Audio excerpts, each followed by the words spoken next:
Take a new sheet and again a new thread, any size, any random size.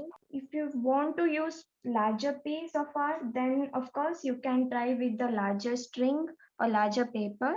Now I'm just folding this paper and keeping this aside, taking my palette, red color, it's red color. So I will mix 1 to 2 drops of water to it.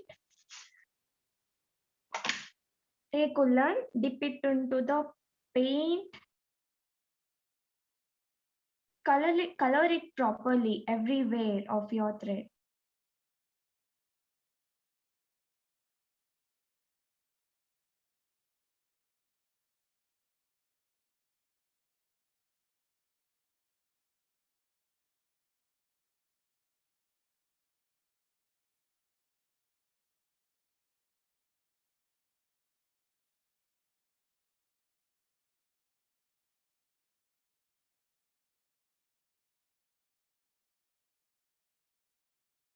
I think this is enough. Leave one end without color so that we need to pull it out.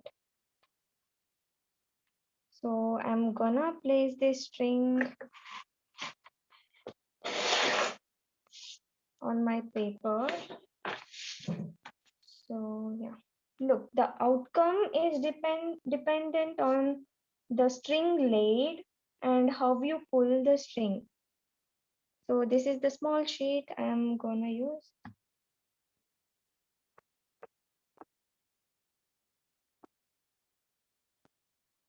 So then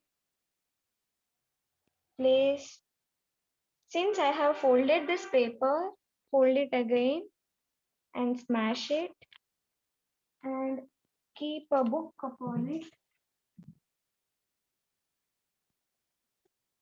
It also depends on how much pressure you apply on the book and of course the color that you use.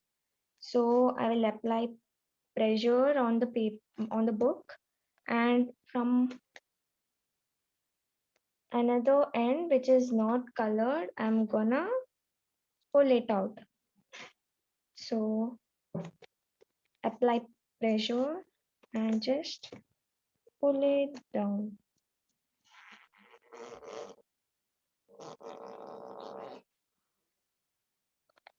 Okay, let's see the design pattern.